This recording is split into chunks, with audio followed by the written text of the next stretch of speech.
Assalamualaikum warahmatullahi wabarakatuh. Salam sejahtera. Pada materi sebelumnya, kita sudah membahas tentang prinsip dan jenis kerajinan bahan lunak. Pada materi kali ini, kita akan membahas tentang karakteristik kerajinan bahan lunak, alam dan buatan, dan teknik pengolahan kerajinan bahan lunak. Kompetensi dasar 3.1. Siswa mampu memahami pengetahuan tentang jenis, sifat, karakter, dan teknik pengolahan bahan lunak, misalnya tanah liat, getah, lilin, kle polimer, kle tepung, plastisin, parafin, gips, dan lain-lain. Karakteristik kerajinan bahan lunak. Keragaman bahan lunak tentunya memiliki karakteristik yang berbeda satu sama lain. Berikut ini merupakan ciri-ciri atau karakteristik dari bahan lunak yang perlu dikenal dan dimengerti. Yang pertama, bahan lunak alam. Bahan lunak alam adalah bahan yang berasal dari tumbuhan dan hewan atau lapisan bumi yang bersifat lunak. Contoh dari bahan lunak alam, yang pertama adalah tanah liat atau disebut juga dengan lempung. Tanah liat memiliki warna yang beragam, tetapi semuanya merupakan warna natural tanah, yaitu coklat. Ada yang berwarna coklat muda, tua, atau coklat keabu-abuan, serta coklat keputihan. Setiap warna bergantung pada kandungan dari masing-masing tanah tersebut. Tanah liat stoneware memiliki daya bakar hingga 1300 derajat Celcius, sedangkan earthenware hanya sampai 900 derajat Celcius. Stoneware adalah keramik yang bahan dasarnya dari tanah liat dengan sifat kaca atau silika. Perubahan fisik terjadi karena dibakar pada suhu tinggi, kurang lebih 1300 derajat Celcius. Suhu tinggi ini membuat stoneware secara mekanis lebih kuat dari earthenware. Ciri dari tanah liat stoneware lebih ke hitam atau keabu-abuan, sedangkan earthenware lebih terlihat coklat kemerahan. Disebut juga dengan tembikar, mempunyai sifat menyerap air karena berpori banyak. Tanah liat mudah hancur jika tidak melalui proses pembakaran. Jika dibakar, jenis kerajinan ini disebut keramik. Campuran tanah liat adalah air. Pewarnaan tanah liat dapat dilakukan dengan glasir atau pembakaran tinggi hingga 1300 derajat Celcius. Dapat pula hanya dibakar biskuit 900 derajat Celcius lalu diberi warna cat langsung. Glasir adalah material yang terdiri dari beberapa bahan tanah atau batuan silikat, di mana bahan-bahan tersebut akan melebur dan membentuk lapisan tipis seperti gelas, yang melekat menjadi satu pada permukaan badan keramik, atau bisa juga disebut lapisan keras yang mengkilap pada porselen atau keramik. Sedangkan biskuit adalah istilah untuk menyebutkan benda keramik telah dibakar pada suhu kurang lebih 900 derajat Celcius sehingga menjadi keramik. Bahan lunak alam yang kedua adalah kulit. Kulit berasal dari kulit hewan yang sudah tersamak sehingga mudah dibentuk. Penyamakan kulit adalah cara untuk mengubah kulit mentah yang bersifat labil atau mudah rusak oleh pengaruh fisik, kimia, dan biologis, menjadi kulit yang stabil terhadap pengaruh tersebut, yang biasa disebut dengan kulit tersamak. Kulit ada yang berwarna hitam, putih, coklat, ataupun krem, sesuai dengan hewan yang dikuliti. Kulit hewan yang digunakan biasanya dari hewan ternak atau reptil yang sengaja ditangkarkan sendiri. Kulit alami jika terbakar akan berbau seperti sate. Dan kulit tidak tahan air. Jika terkena air akan merusak struktur kulit. Karena ketersediaan sumber daya alamnya yang sulit, membuat kerajinan bahan kulit menduduki nilai jual yang relatif tinggi.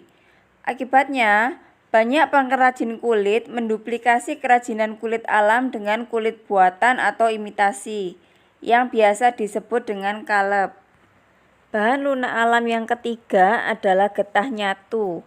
Getah nyatu merupakan getah dari pohon nyatu yang berwarna putih. Warnanya yang putih memudahkan untuk diberi warna.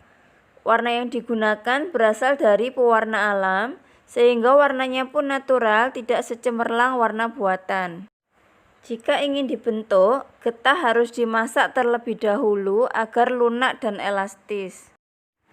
Jika dipanaskan akan melunak, tetapi lama-kelamaan akan mengeras. Getah nyatu merupakan salah satu kerajinan khas Kalimantan Tengah. Di Kalimantan Tengah sendiri, pohon nyatu merupakan tanaman yang eksotis yang hanya tumbuh di 2 daerah di provinsi tersebut, yaitu Pangkalan Bun dan Kecamatan Bukit Tengkiling, Kota Palangkaraya. Bahan lunak yang keempat adalah flour clay, berasal dari adonan tepung yang diuleni hingga kalis dan mudah dibentuk. Flour clay juga dicampur dengan air. Kerajinan dari flour clay tidak tahan air karena jika terkena air akan mudah rusak. Pewarnaan flour clay dapat dilakukan dengan pewarna makanan atau sintetis agar muncul warna-warna yang cemerlang. Bahan lunak buatan adalah sesuatu yang diolah manusia dari bahan kimia dan paduannya, bukan asli dari alam dengan maksud mendapatkan efek duplikasi bahan alam dan bersifat lunak. Contoh bahan lunak buatan yang pertama adalah polimer clay dan plastisin. Polimer clay dan plastisin memiliki ciri-ciri yang serupa, memiliki aneka warna yang cerah dan bertekstur padat lunak. Yang membedakan hanya pada polimer clay tidak mengandung minyak, sedangkan plastisin mengandung minyak. Polimer clay dapat mengeras, sedangkan plastisin tetap seperti semula. Polimer clay disebut juga lempung polimer. Umumnya tidak mengandung lempung dan hanya disebut lempung karena bentuk dan sifatnya yang menyerupai lempung. Banyak ditemui di toko-toko hobi atau seni. Sedangkan plastisin adalah lilin mainan yang biasa kita sebut malam. Memiliki warna yang cerah dan beragam, plastisin ini bisa digunakan untuk mainan anak-anak.